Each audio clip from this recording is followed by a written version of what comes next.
right, let's get started. So we have Kristen, the COO and CFO of Caden Lane.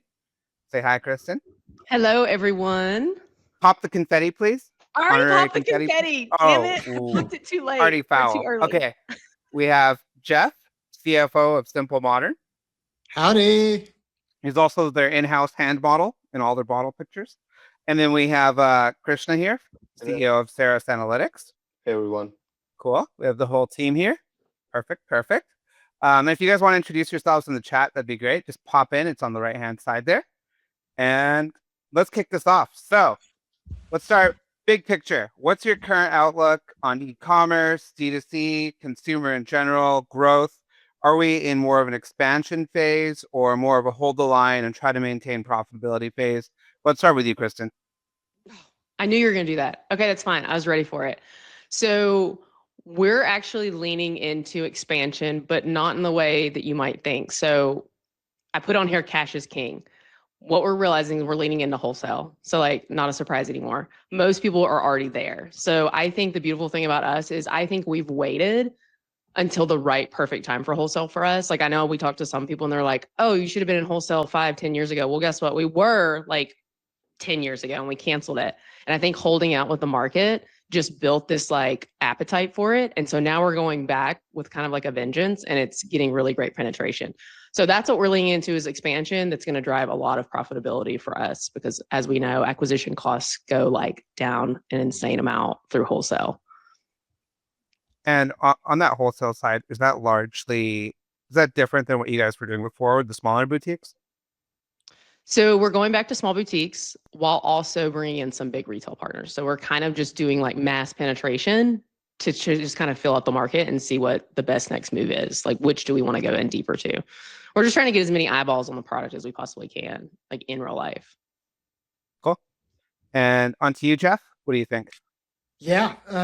We are, I don't know if you remember, but there were Saturday Night Live skits about the number of water bottles bought at certain times in the last couple of years. So the category's in a challenging spot, but we are still definitely pursuing e-com growth. We're looking international for one, specifically at Europe right now. And then we're really quite a bit more targeted. Like, it's tough to move things e-com. That's not just a remarkable product. So, we're looking at, we're designing specific products with e-com in mind that we think are best suited for that model. But still, lots of expansion in wholesale markets, whether U.S. and international, like Kristen. The customer acquisition cost just a different proposition. So cool. Yeah, makes sense. And then, Krishna, if you want to kind of fill us in on what you're saying. Yeah, I think from what I've observed talking to customers is there is cautious optimism in the market. People are expanding international. Kristen said they're expanding into wholesale. I see a lot of brands expanding into TikTok as well and going global. So definitely exciting times for sure in terms of how businesses are thinking in many cases beyond their direct-to-consumer channel in which they probably started their journey, but then expanding into retail and TikTok and international as well, right? So yeah, so exciting times ahead. Cool. And then on our end, we're really focused on maintaining a strong balance sheet. I think we all saw just like the current administration, so just bounces all over the place with tariffs. You don't know what's going to happen. You don't know who's going to get hit, right? I mean, we saw Switzerland pay more in tariffs than China, which really, I mean, what did the Swiss do? Nothing really. And I think you saw with Simple Modern where obviously they were hit really hard with tariffs, just given the steel tariff on top of the existing Chinese tariffs, et cetera. And then luckily they're sitting on an extremely just a large cash position, which is great. I mean, ultimately it helps you out when something like that happens and you can survive any sort of downturn.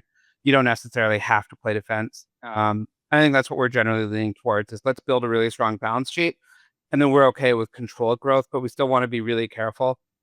We don't want to overexpose ourselves. We want to maintain strong cash positions kind of across the board. And we're a little bit more hesitant to use any sort of credit. So I'd say overall, we've delevered from where we were maybe 2022, 2023. We've come down a lot as far as the amount of debt that we're holding on average each portfolio brand. Yeah, and that's where I'm seeing contribution margin becoming contribution margin and pacing becoming more and more important from from both a scenario planning standpoint when we are expanding into new channels or new geographies, and then tracking that contribution margin across these channels and SKUs and campaigns to see whether the reality holds up against the scenarios that the businesses has planned against and course correct, right? So we are seeing a lot of brands actually focusing on that metric significantly more than in the prior years. Right. So yeah. That makes sense. Sorry, were you about to say something? Well, I was going to say that just the picture that you can paint for people is for wholesale, at least for us, is, it might drive 30% potentially of top line revenue, but it could be like 40 to 50% of EBITDA margins. And so whenever I put those two together, I was like, well, this is a no brainer. Let's see how hard we can go with this. Yeah, and channel diversification is one of those things you don't appreciate until you're getting slapped at one channel, right? Mhm. And then like iOS 14 hits, and you're like, oh wow, would have been nice to be diversified now. So We also spread those ad dollars out over multiple channels is helpful. Yeah. Just curious Oh, actually to absolutely. get your insight. Like Yeah. once you decide to go international or add a new channel, how long does it take from ideation to actually hitting the ground, going live, I guess? Well, for us, it took 2 weeks to go to wholesale. It was on a Friday afternoon. Okay, that's fast. Yeah. That's fast. Interesting. cool. And then I guess just diving into this. So for smaller brands, let's say 5 to 10 million-ish in revenue, what's the most common growth bottleneck you guys are seeing? How should they diagnose it? What would you do if you were in that situation? Start with you, Jeff. Yeah. I mean, I'm a CFO, so this is probably a predictable answer, but I think financing is kind of everything at that level. I mean, how do you finance the working capital needs of your organization? And so, early on, we had a wholesale business a little bit earlier than probably a lot of other people in this room. So we were able to use things like PO financing, and maybe you could do that also online, and factoring early on. But I know there's other, whether it's marketing based or otherwise, when you can't, get to traditional bank factoring, how do you get that cash in? And the other thing I'd say is, we were just very hawkish about inventory turns. I mean, we did not sit on slow moving inventory. Just watching your, days you have an inventory of every single one of your SKUs and making sure they're not sitting around in an Amazon warehouse collecting Jeff, storage. can I fees, ask not you a moving. question on the slow moving really quick? How did you define what was slow moving for your inventory? I mean, we kind of use a combination of so essentially, I think it's called the DuPont formula that you learned in school, but multiplying your inventory turnover by your margin on that particular product. So if you had better margin, you could hold it a little longer. I think we were shooting for, call it 3 to 6 months cover, kind of on average, something like that. If we could turn e-com, 2 to 2.5 times a year, we felt pretty good. When we got to wholesale, you need to turn it faster if you're in wholesale. Okay, that's a good In our stat to kind of experience, the benchmark margins against. were not as good, and so How frequently are you on top of these inventory numbers, Jeff? Is it weekly? I know like Simple Modern is now multi-channel, multiple warehouses and all that, right? So yeah, I mean, yeah, for sure. We were on, I mean, at the start, and by that I mean less than 3 years ago, we were, on it daily, weekly. Now there's we have sales managers for different channels that are focused on it, and so we're looking at it from a much higher level now, and giving people guidance on where they should be aiming. But I mean, this thing we have, BI reports built out for, and I'm sure we'll be moving to AI. I mean, for one of our business, we have AI, bots that are feeding us daily information on our. Is that the Slack updater? I think Mike shared it. Yeah, we have a Slack updater on one of our companies. But back in the day, it was just pull it down and do some division, and the math is simple, but it's so. But yeah, we were watching it very frequently. So you have inventory feeds going Like, into your data warehouse and then your dashboard showing you maybe real-time inventory and where Yeah, it's sitting and all the that. last we're moving to more AI focused tools, but I'd say for the last 3 years we've been more, Power BI. We have a data lake, it feeds in there, and so you still have to go out there and choose to look at it, but it's a lot easier to sift than the old, Excel files we put together by going out and pulling information from a bunch of different places to get an idea. I mean, the more warehouses you have, the more difficult it is. Yeah. So And that that's sort of what really comes with complicates it. that also comes with the channel expansion, right? You are adding wholesale, Yeah, expanding for the sure. interface. Business getting more Yeah. complicated. Yeah, and And then- there's inefficiency in splitting it also, so you have to carry more cover if you split it more locations generally. Right. And then Kristen, I know you cheated a bit for this question because you said that you joined Kate and Lane when you guys were at 30 million in revenue. But let's just kind of expand that up. Like, what were the big mistakes or things that you found were blocking growth in that size range? Big mistakes. Of course, we didn't make any big mistakes. I don't know. I feel like we haven't had any like major, just huge mistakes. The one that comes back to my mind over and over again, though, is like us launching Amazon. I don't know if I qualified as a mistake yet, or if the product isn't a great fit, or if it was agency. Like, we haven't really defined like what it is, and so we're literally on our third round of basically giving it one last push on Amazon penetration.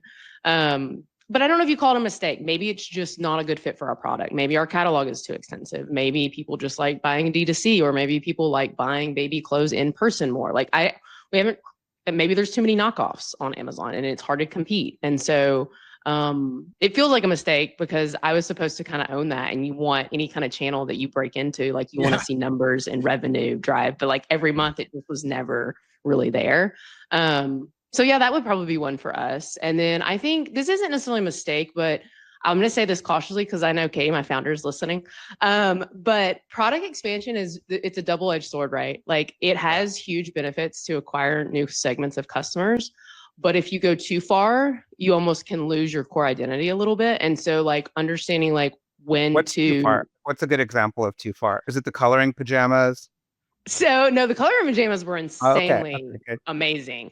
For So sure. like, so I would say, and I don't know if this is too far, but like we launched diaper bags, and so like you go through the analysis of like it makes sense, right?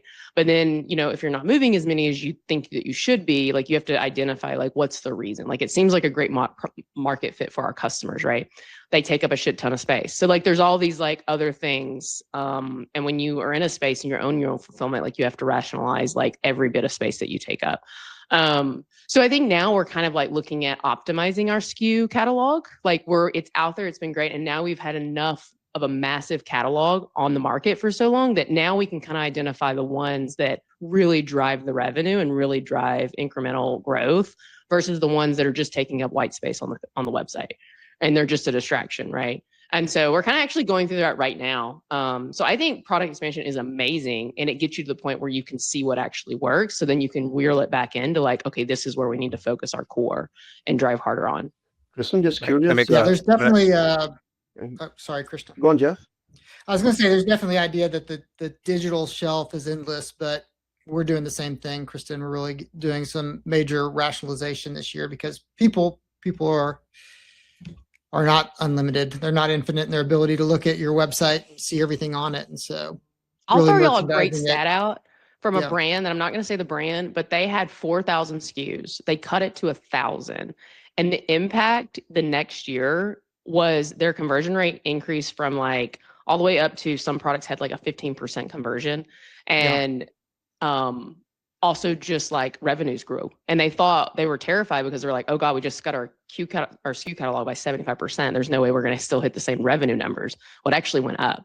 And so like, that's a little extreme, right? Like that's a lot. They went very deep, but taking a little bit of that mentality and applying and seeing where it applies the most. So yeah, we're going through it too. So out of For sure. And curiosity, then sorry, Natab, out of curiosity, I've always found adding stuff is easy. Deleting is extremely hard. Especially, I mean, It's hard to break up. right? So curious, like if you're doing SKU rationalizing, like what are some hurdles that you run into? How do you decide which ones to cut? And maybe if you can shine some light on that, that'll be great. Well, I'll let Claude tell me. Claude does a really good job of telling me what SKUs I should Yeah. cut. No, seriously, like if you dump like sales history when you launch the product, like it can basically optimize like 90% of your revenue is coming from 10% of these SKUs. Yeah. Like it kind of does it from that kind of breakdown for us. And then we look And at we more of own- like a subjective, like from prints, and we don't want to go and just cut everything. We want to still tell a story on the website, right? And so that's where we use like our insider knowledge of like it just gives us a baseline to start with. One of my favorite tricks is just to see how many people actually click on the second page, like how many people actually go deeper. You just see it in GA. You just take a look to see how many people are really poking around and going deeper and looking at those SKUs. Um, and that's like at the collection level, right? As well as playing collection sort, different sorting algorithms, et cetera, and seeing if I give this SKU a shot by moving it up, does it actually generate any incremental revenue or lift? And then if not, just cut it. We found cutting generally pretty good too. And I guess like going back to the original question, as far as if you're at that $5 or $10 million point and you want to scale to 50 or 100 million, um, for us, we found product channel fit is really critical too. If we're making a new SKU, I want to make sure it can be sold in retail. I want to make sure the packaging works across multiple channels. And what I mean by that is, okay, sure, you have retail, but you have big box retailer, you have convenience stores, you have scan-based trading with convenience stores, and that's a very different beast than big box retail, as you know, someone like Jeff could tell you. And all that's completely different than like selling to a boutique or really small mom and pop stores. It all functions completely differently. We want to make sure we have as much potential, kind of placement potential with the SKUs that we're developing versus just being limited to D2C. Obviously, it's hard to do that, and it's not always practical, but it's something we like to think through. Just so we have that optionality later, and we don't incur more costs. I guess Jeff, is that something you guys think through a lot? Is the packaging side a major concern, especially if you go international? Are those partners internationally mostly bid box, or what does that look like?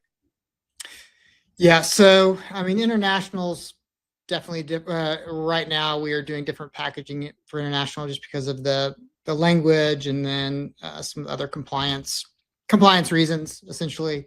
But we are well, I guess we still have kind of two different, we have a separate e-commerce, packaging versus for wholesale. So we're not there yet. We're not there in the US either. I mean, we've not quite figured a way to make the packaging kind of work universally with our products. So don't have great solutions there, but the guy that does this best is Jeremy at Kitsch. If you look at their assortments by each channel and where it's placed, you can see a very big difference, and you can see it's all been very carefully thought through. It's awesome. So let's dive into the next question. What's the single most important lever for sustainable growth that most brands underutilize? Let's start with Kristen. Why do you keep making me go first, Maytab? Jeff was went first last time. Yeah. So I don't know if it's underutilized because I don't know what everyone else is doing, first of all. But I know that for us, AOV and retention, we've always had a natural knack for retaining, like customers just come back and buy. Okay. And so this last year, we've really leaned more into retention and intentional AOV plays. And we haven't historically. And it honestly, it paid off. Like in a year where new customer acquisition was a lot tougher, our AOV and retention is what kept us still growing year over year. And had we not had that, like it would have been really difficult. And there are things as simple as, leaning into your loyalty programs, things like AOV just doing like free gift with purchase to try to get them to the next tier. Like they weren't complicated plays and they feel obvious now, but we hadn't been doing them. And then once we started doing, we're like, oh, wow. Like literally in some cases, like AOV increased $10. For us, that's huge. We're not like Hex Club where like AOV is like $600. Like we're over here at like, I mean, Jeff, we can probably relate to each other, but like we're at like, $74 and like bumping it to 84 was a huge unlock for us. Oh, for sure. I don't know. What do y'all think? What do you think, Jeff? Maytab? Gosh, I mean, we're kind of playing a little bit of a different game in terms of this, but I mean, for us, I guess to me, the biggest question from financial side is what sources of funding do you have for growth? Do you have to fund it internally? Do you have external funding that you can tap into? We had no external funding. Eventually we received some, bank financing or whatever, but we've generally been under the mentality that sales had to be profitable from early on. So we were focused on, we need enough margin. We need the inventory turnover to actually provide the working capital for the next round of, purchases from China to, so I think for us, it was every couple months, like, the gut check of, okay, well, we need to buy a little bit more from China this month. We're kind of buying it on faith, but we knew we had to have the internal metrics to make it work, because we didn't have, places to tap a whole lot of external financing early on. That makes sense. Right. And Krishna, what do you think? What I've found is, like, ultimately a business is run to generate cash, right? And it's important to understand what is contributing to that cash generation. But what I've found in my experience working with a lot of brands over the last 8 to 10 years is often that is the last thing people are really thinking about from the perspective of taking decisions, right? So for me, contribution margin, I think it would be that underutilized lever. So knowing that by channel, by SKU, by customer cohort of acquisition, and actually making decisions from it, aligning your teams to take decisions based on what drives that contribution margin up, in my opinion, is very critical and definitely underutilized still. Maytab, I think you had a good point that you put on social the other day about cost of goods sold as it relates to just the overall price that you can get from the consumer for the product. What Do you want to mean? talk about that? Do you mean The like the great fast insight. variable versus slow variable? Yeah. Oh, okay. Yeah, that was more just like a risk management technique. That was just saying, like, if you're running a brand, it's really hard to forecast. And like, we didn't know tariffs were going to happen. You didn't know COVID was going to happen. There's no way we could have predicted those things, right? And if like you did a good job of forecasting those and predicting them, you should be a macro trader. You shouldn't be running a brand or working for anyone. You should go and get like 100x leverage and just go start trading. You're in the wrong business. So you should go run a hedge fund. So that's just something we've done is we've looked at all of our costs. We broke them down by like what's fast variable, meaning I can tweak it very quickly. So if I'm looking at an ad account and ad spend, I can go ahead and double my ad spend right now, right? Is that a good idea? Probably not, but I can also cut it. Conversely, if I want more inventory, I can't get more inventory quickly. It has to be produced, then it has to be shipped. Most people use boat, right? So you're waiting 45, 60 days from China to get that off the boat into wherever your warehouses are, fully set up, ready to sell. So we've really we've focused hard on shifting as much cost as we can into fast variable versus slow variable, so that we can react better and just build a fundamentally stronger business when we are forecasting. I think it's good just for the current macroeconomic environment, just given it's been so unstable and you don't know what's going to happen. And sometimes we take a bit of a net margin hit. So maybe we run at, I don't know, 17 or 18% net instead of 20%. But for us, that's kind of an okay trade if we're making the business fundamentally stronger. If that makes sense. But at least that's how I feel about it. I always had kind of 3 numbers I knew for almost every SKU. And I think, Krishna, to your point, it's like, what's my number with contribution margin? I sell this close to full price. What does that net me back in cash? It nets me my profit, please. The profit piece, plus I get back the cost of goods sold I put into the product, and I can pump that into the other initiatives. And those are my kind of cash cows, my growth SKUs, things that are winning for me. And then I have a whole nother category, which is just kind of, what is the cash back if I move this product at break even, right? So I paid $5. I can get $5 back. I've got it in yellow water bottles. I want it in pink water bottles. Like, can I just get the cash back? And then I had what is the tax deduction worth? Because if I just destroy this, because at least I avoid, 43% tax this year, and I avoid estimated tax payments the first 275 days of the next year. So if you're at a 40-ish plus % tax rate, that tax deductions actually could be worth like 80% of your product cost. So I think what's that? Are you guys a flow through entity? Are we a what entity? Sorry. Flow through. Well, we're not now. We were. Okay, cool. So yeah, you're looking at having to distribute, 40 to 45% of your income for taxes to your partners. So, you're kind of double dipping with the IRS on just destroying inventory. So anyways, I think I'm always thinking about my inventory and kind of the cash flow scenarios for each SKU and where I need to be. I want to be moving them all forward and just what am I willing to take for each one. Do you use estimates for a bunch of these fees that you incur, or do you pull in the actuals from these source systems and have that integrated? Because at your scale, a Uh, 1% delta is still a meaningful number, right? Between the yeah, estimates I and mean, actuals. it's some of both. I mean, some we have pretty hard numbers for. I mean, when we were a marketplace seller, your Amazon fees Mhm. are straightforward for the most part. You know what they are, and then you have other things that are, you know, layered on as estimates that you store. You know, my overall storage at the warehouse. What does that cost for a particular SKU? I mean, I don't really know. I mean, it's an average of something, or yeah, depreciation, or any of the other, you know, kind of broad estimates that you apply to things. But Right. um, And then, so we have about 17 minutes left. Let's get into one or two more questions. Let's see. Yeah, two, three more questions, and then we'll maybe try to push through this pretty quickly. Let's just go through how you all approach setting growth targets. Are you going top down, bottom up, etc.? We'll start with you, Kristen.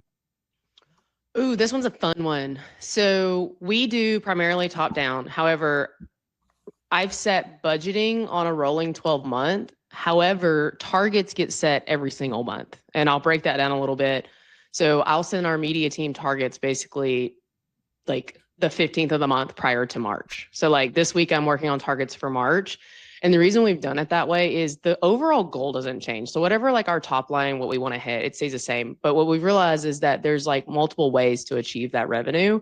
And if I set targets now for the rest of the year, like they're going to be so off, right? And so that seems like so far that's been a pivot we've made this year, and it's working a lot better. So it gives us more detailed clarity into like what new customer is driving, what returning customer, what our AOV is, what our conversion rate like. So it's like it's honing in on those metrics that roll up into the overall top line number goals. So that's how we do it. So budget's 12 months, but daily like monthly targets are set very shortly in advance, kind of based on like how the prior month performed to give us a better realistic approach of like what do we need to drive to hit that top line number. And who's involved in that process, the monthly process?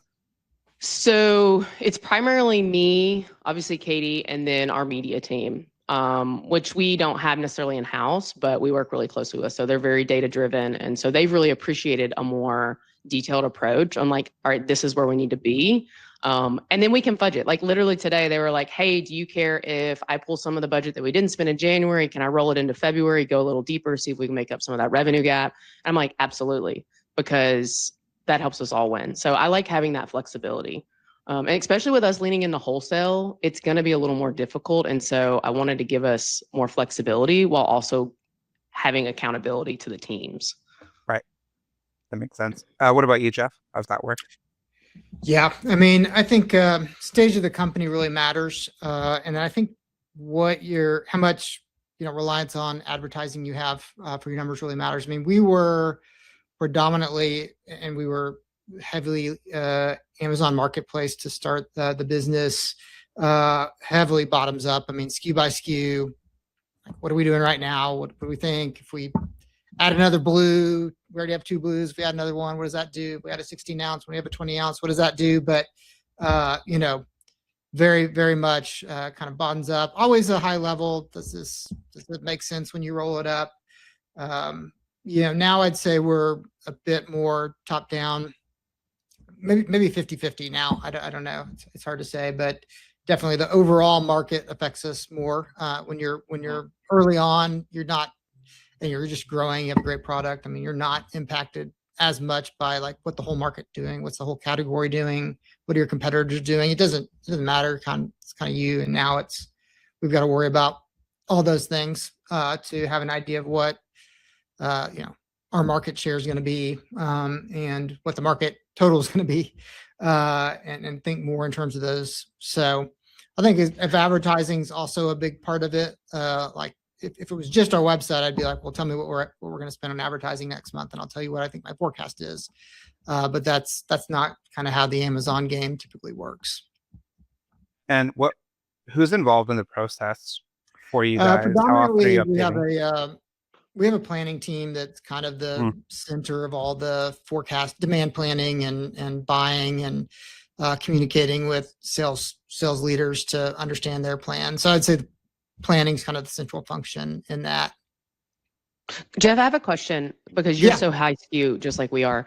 When you're running into like that SKU level performance and you see one underperforming, is your pivot to like try to get that SKU back performing, or do you go, oh, it's actually moved to this other SKU, let's not even worry about that anymore? Like, what's usually the action there? Because I struggle with that a little bit. It's so case by case dependent, because sometimes you're like, well, yeah, we've got something coming in 6 months that we were going to replace that with anyways, and so we're kind of in this mindset of let's just burn it to the ground. I mean, Cut our losses so, right now. Okay. yeah, I mean, it's certainly situationally dependent. And then now when you're in multiple channels, it's also like, I mean, how much flexibility you have to burn it down, because we have to have conversations because Target has it and Walmart has it and Amazon has it. We need to have 3 conversations to change the price on this. You just get into situations where you can't really do that very That's a lot of brain tactically. damage. Yeah, I mean, so unfortunately, it's rarely as easy as it used to be, which is not as fun. But yeah, I mean, it was really goal dependent. How do you guys think about it? Maytab, what do you think? How do you think I think about? we do a mix of approaches depending on the specific brand. Typically, we'll have like before we invest in the brand, or let's just say it's beginning of the year, we'll have a specific target we know we want to be at by the end of the year, and we work backwards off of the initiatives that we know need to be in the fire to get there. So you can't have a bunch of initiatives that can yield, let's say, I'm just picking up numbers, 1.3x growth if you know you want to double the brand, right? Yep. The math just doesn't work there. You need to be above that in terms of what's in the fire to kind of get down to your target, if that makes sense. Yeah. You I need a think in certain amount of like products development. also whenever you look at it, you go back to a SKU or to media Mhm. team, and it's like, are we running ads heavy on that? If the answer is no, then maybe it's not a product issue. Maybe it's just that we're not running creative on it. We've run into that before. And then as soon as we turn something on, well, guess what? That takes off again. And so it's just so meta driven, unfortunately. Kristen, as a part of the Okay. We'll see the budgets, mix change. yeah, Kristen, as a part of the budgets that you set for your marketing team, is the SKU composition a part of that plan on what SKUs you want them to move? We don't do it on the SKU level. We do it on the product category level because we have so many SKUs. So we have like 50 product categories still, which is still a lot. And so we break it up on the category level. That makes sense. And apparel is so Yeah. difficult too. I mean, you guys don't have this issue as much as other apparel brands, I think, but the seasonality kind of mixed in with everything. For sure. Yeah. We There's used a to have lot a of things company. that Claude can't know that we have to subjectively understand for Claude. So Right. That makes sense. I think, Krishna, you've worked with brands across, as small as 5 million, all the way up to 100 million plus.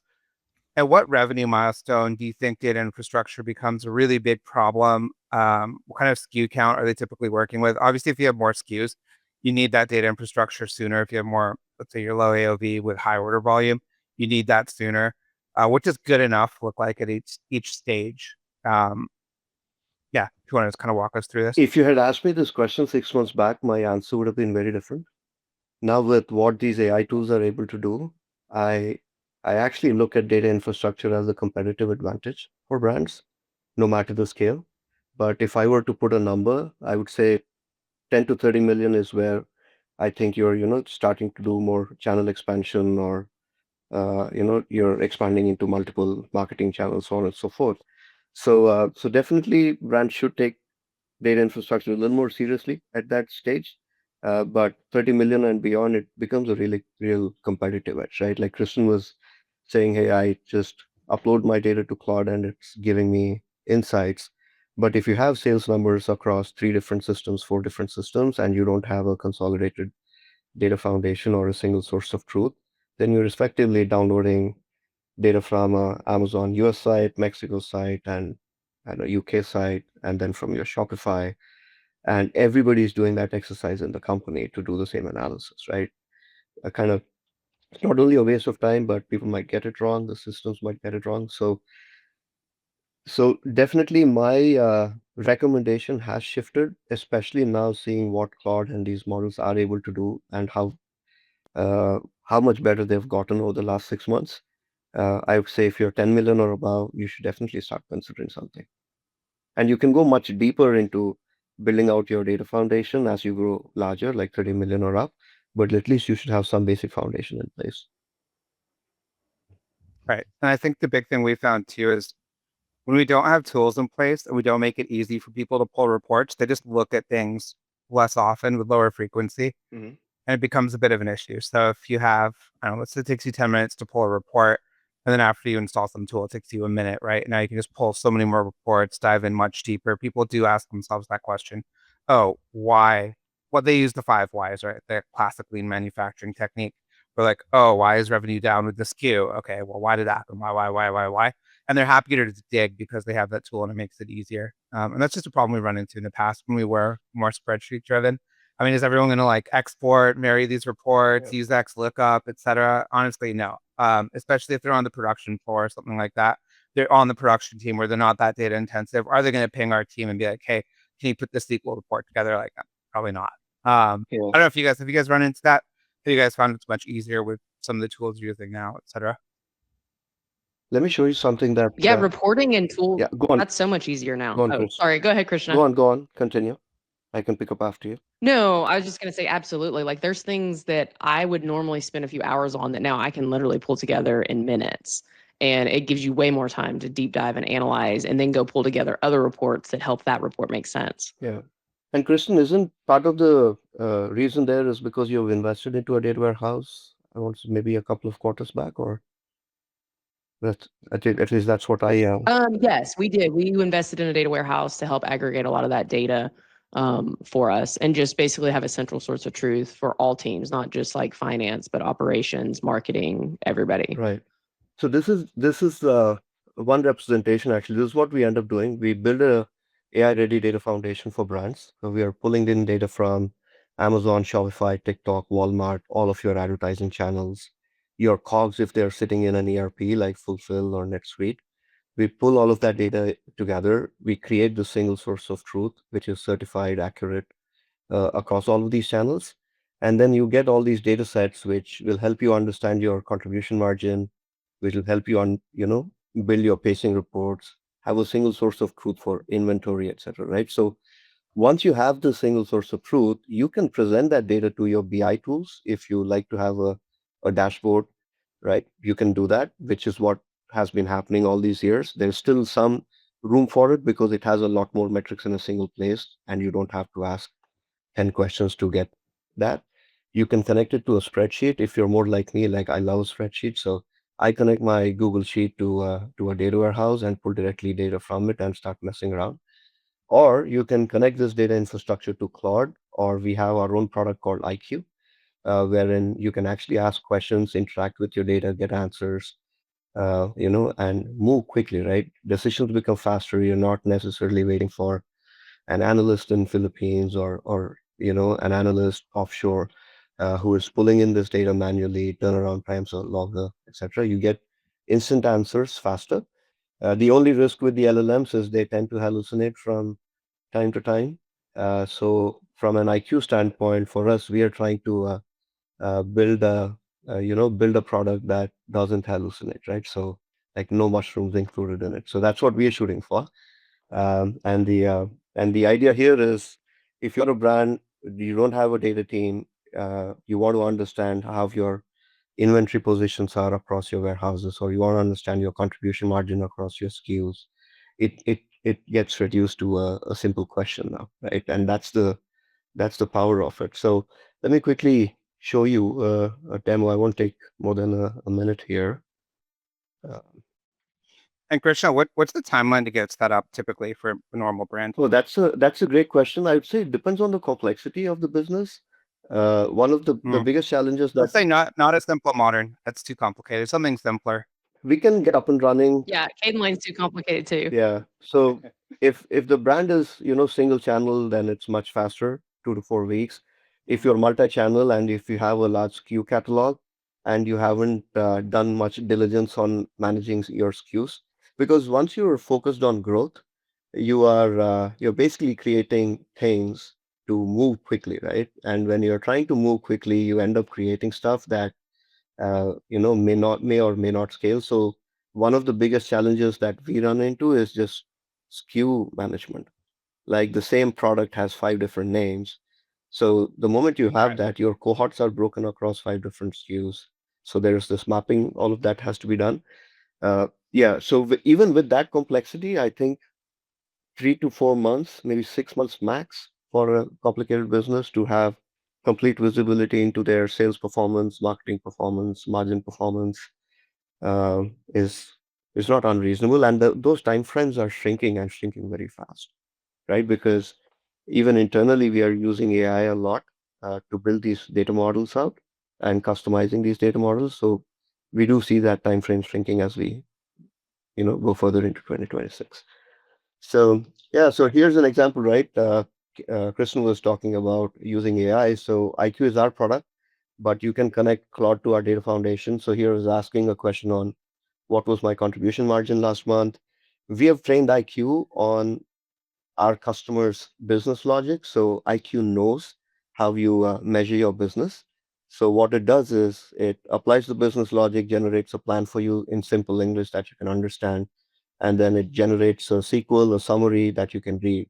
And then after that, you can, ask it, deep dive.